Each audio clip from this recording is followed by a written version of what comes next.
Hello, AutoHotkey goers. I am Tom with Tab Nation, and today we're going to be talking about escape sequences. Very simple stuff. The code, as you can see, not very complex. Probably code you wouldn't even use. You would just use it in whatever scenario you come up with. So I will not be posting this code in the description below because there's no point, to be honest. So yeah, let's talk about escape sequences. So the reason why this can be very helpful is if you're doing, whatever in your code, and normally you're using some type of character or something like shift is the plus symbol.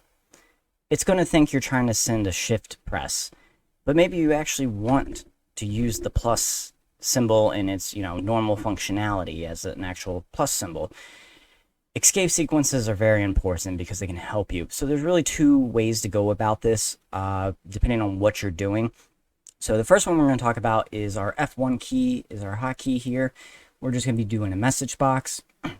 And in our message box, we're going to be saying, oh, I got the word line there twice for some reason.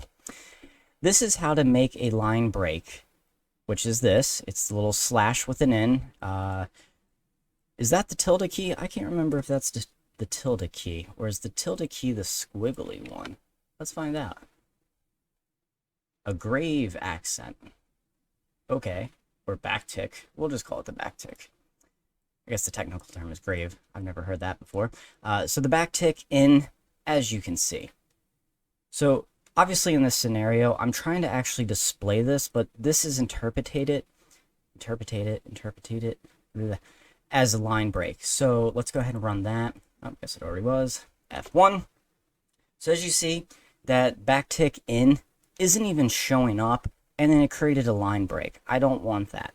So I'm going to use an escape sequence, which is basically that backtick also. So I'm going to do that. I'm showing this as an example, showing that you can use two backticks, and it's basically going to say this should be treated as, like it was typed out versus trying to find out what it's supposed to be doing and doing a line break. We don't want that. So we're going to do a backtick, and that's going to escape this. And because that's being escaped, the N is just going to be processed as the letter N. So nothing's really going to change on that one. So F1.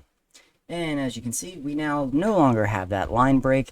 And you can see right here that actual backtick in, or grave as it apparently it's called. This is how to make a line break. Shows the example, as you can see. So that's great. Now, let's say you're using a send command. Honestly, I think this is where you guys are probably going to be using it a lot more often. I don't really see you guys using it too often in a message box, but when you're sending, I think this is where the problem comes up a lot for a lot of people. So if I push send, up caret, I am up, this gets interpreted as, I think it's control. I don't use them very often, so I kind of confuse them because there's so many. Control I, but I don't want that. I want this whole thing to be typed out. So if I push F2 in the current state, as you see, all I get is that space here, M up. I don't want that. I want everything. Now, in a scenario like this, if I were to do that thing right there, the backtick, and try it, well, I guess I got to relaunch it, and do F2, we're going to get the exact same result. It's because that backtick's not really working in this spot. So what we're going to do is we are going to use brackets.